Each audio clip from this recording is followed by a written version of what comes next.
This is Barry Zalma on insurance. I am an attorney who has retired from the practice of law and now spend my time as an insurance claims consultant and expert witness, an author, and producer of these videos.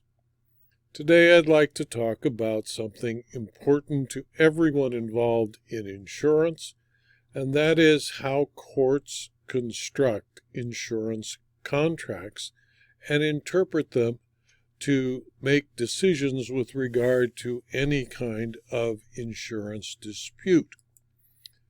The first thing, every person representing an insurer with regard to a probable or potential fraudulent claim, or with regard to any claim with a question of coverage, must understand that the insurance policy is the basis for every insurance fraud or insurance claims investigation. Without an insurance policy, there can be no insurance fraud. Without an insurance policy, there can be no insurance claim. The insurance policy is a contract that describes the rights and obligations of the parties to the policy of insurance. It contains, hopefully in clear and unambiguous language, weapons needed by an insurer to defeat a fraudulent claim, or information that would allow an insurer to accept or reject a claim based on the promises made by the policy. The construction of insurance contracts should be, but often is not, governed by the same rules of construction applicable to all contracts. Courts claim that when they construe an insurance contract, they are giving the terms of the policy their ordinary and generally accepted meaning. The primary goal of the court is to give effect to the written expression of the intent of the parties to the insurance policy. Some rules that must be followed when construing or interpreting an insurance contract include: if the terms of the policy are in any respect ambiguous or uncertain, it must be interpreted in the sense in which the promisor, the insurance company, believed at the time of making it that the promisee, the insured, understood it. If the language of a policy or contract is subject to two or more reasonable interpretations, it is probably going to be found to be ambiguous. Where an ambiguity involves an exclusionary provision of an insurance policy, courts adopt the construction urged by the insured, as long as the construction is not unreasonable, even if the construction urged by the insurer appears to be more reasonable or a more accurate reflection of the intent of the insured and the insurer.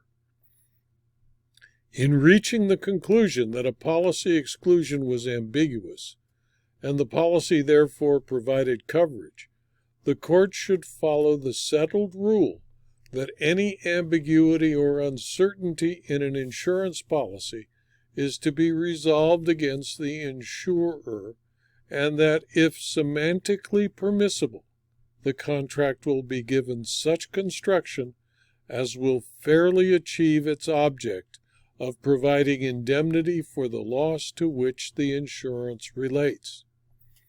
It is, however, a maxim of law that a contract should be construed against its drafter. The maxim is sometimes referred to as the contra preferendum rule. That is Latin for preferring something to the contrary of its actual words. Provisions excluding coverage are always strictly construed against the insurer. Ambiguities in insurance applications will also usually be construed against the insurer to avoid denial of coverage because of alleged misrepresentations. Where the language of a contract is clear and unambiguous, it must be interpreted solely by reference to the four corners of the document. When a policy is interpreted, the provisions of an endorsement, something added to the basic body of an insurance contract, controls the interpretation over the body or declarations of a policy when the two are in conflict. These basic rules of construction or interpretation of an insurance contract are all subject to the limitation that a court cannot and should never do violence to the plain terms of a contract by artificially creating ambiguity where none exists. In situations in which reasonable interpretation favors the insurer and any other would be strained and tenuous, no compulsion exists to torture or twist the language of the contract. An insurance company has the right to limit the coverage of a policy issued by it, and when it has done so, the plain language of the limitation must be respected by every court who is asked to deal with it. Basically, the construction of an insurance contract should always be controlled by the statement that the courts will not indulge in forced construction of an insurance policy so as to fasten a liability on the insurance company which it has not assumed. This is a rule usually honored more in the breach than in the following. So, as we discuss the cases below, if any of the courts indulged in a forced construction of the policy wording to provide coverage, rather than what was said in the wording, please consider why they did so. Interpretation of an insurance contract is a question of law, fully reviewable on appeal, regardless of the fact that the question posed is one of law. When you read in the volume 1 of my book, Insurance Fraud, you will see the full text of these cases and be able to determine whether or not the court applied the rules of contract interpretation properly. Insurance policies, including those that are described as all risk or direct risk of physical loss policies not excluded, do not insure against all possible causes of damage. No insurance insures against all losses. Every first-party property insurance policy contains some exclusions, and all first-party property policies require the loss to occur during the policy period. Similarly, all third-party liability policies contain exclusions and conditions that must be applied by the courts if they are to interpret the language of the policy fairly. A court cannot, should not, will not create ambiguity where the terms of the contract are clear, and therefore the most difficult occupation in insurance is he who writes and creates insurance contracts that are clear and unambiguous. I have tried to do so in my career, and it is one of the most difficult bits of writing I have ever done. Creating an insurance policy that is clear, unambiguous, and still provides the coverages the insurer wished to provide to its insureds, so that there is no question as to what applies and what does not.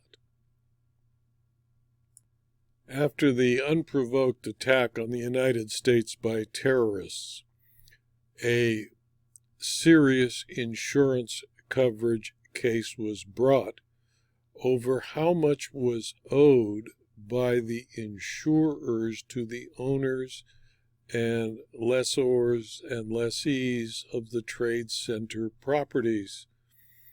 And in a case called Trade Center Properties versus Hartford Fire Insurance Company, the Second Circuit Court of Appeal found itself trying to interpret policies that had not even been fully written and that were still in the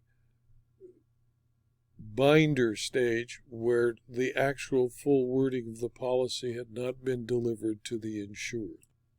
The full text of the decision is available in my book, Insurance Fraud, Volume 1, which is both a Kindle book and a paperback and is available from Amazon.com. In that case, the court was faced by an argument from the Silverstein partners, invoking the doctrine that whether an ambiguity exists must be ascertained from the face of an agreement without regard to extrinsic evidence. The court found that the argument failed because it is based upon the faulty premise that the September 14 traveler's policy, rather than the traveler's binder, governs the party's obligations.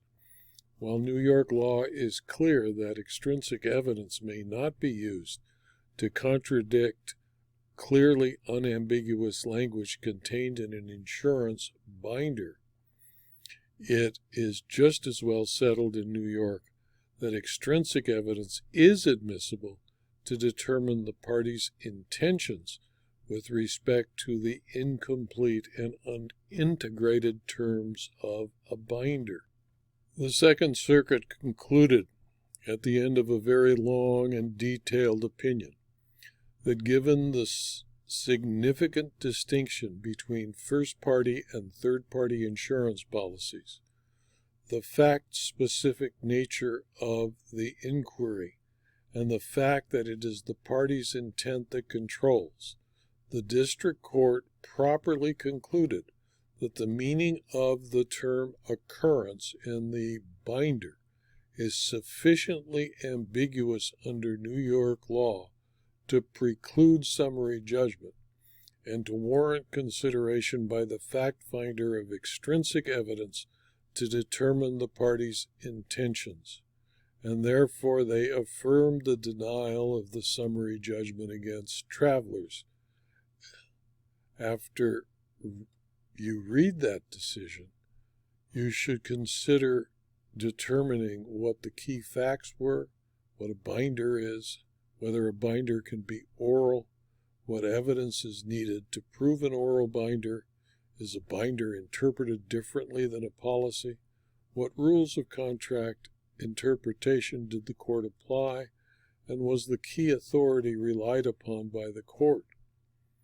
The California Supreme Court, faced with what appeared to be a clear and unambiguous policy exclusion, proved in a case called McKinnon versus Truck Insurance Exchange in 2003 that interpretation of insurance policies require common sense as well as legal precedent. For example, in the McKinnon case, the court noted that common sense tells them that lead paint that never leaves a wall or ceiling does not cause harm. In reaching its conclusion that a pollution exclusion needed interpretation, the California Supreme Court stated that we doubt a layperson reading the exclusion would interpret it to apply to all injuries arising from substances widely understood to be dangerous. This interpretation has no basis in the language of the clause. On the other hand, the interpretation limiting the exclusion to what is commonly thought of as pollution is firmly rooted in the policy's language based as it is on the recognition that the words pollutant and pollution have definite connotations. The latter interpretation is also in accord with the historical purpose of the pollution exclusion and the purpose of the CGL policy. But even if an interpretation is considered reasonable, it would still not prevail, for in order to do so it would have to establish that the interpretation is the only reasonable one. A court like the California Supreme Court is not required in deciding a case to select one correct interpretation from the variety of suggested readings. To affirm the trial court's decisions in favor of the claimants, the Supreme Court need not determine that the two interpretations proposed by the insurer are not possible or even reasonable interpretations of the clause in question. Instead, even assuming that the insurer's suggestions are reasonable interpretation under which recovery would be permitted in the instant cases, thus assuming, just for the sake of argument, that the London market insurer's interpretation is reasonable, the interpretation of the pollution exclusion as limited to conventional environmental pollution is also at least as reasonable, and the court therefore could not say that the exclusion plainly and clearly excluded the landlord's alleged use negligently of pesticides in the case. The exclusion does not plainly and clearly take away what the CGL coverage provision patently conferred. Accordingly, the exclusion was interpreted in favor of coverage. California Supreme Court in McKinnon v. Truck Insurance Exchange unanimously concluded that a policy must be interpreted based on the reasonable expectations of the insured and the insurer. In so doing, the Supreme Court concluded that the pollution exclusion of the commercial general liability policy does not plainly and clearly exclude ordinary acts of negligence involving toxic chemicals such as pesticides.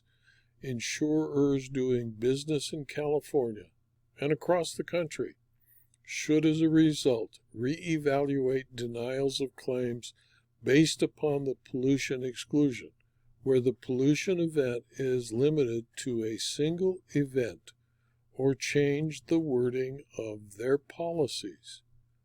The California Supreme Court's analysis of other terms in the policy found an interpretation limiting the exclusion to environmental pollution reasonable in light of the purpose of the CGL policies.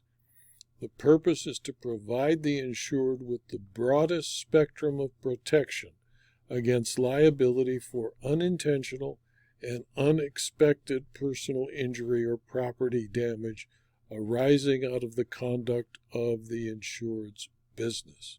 This video was adapted from my book, Insurance Fraud, Volume 1, which is available as both a Kindle book and as a paperback from Amazon.com.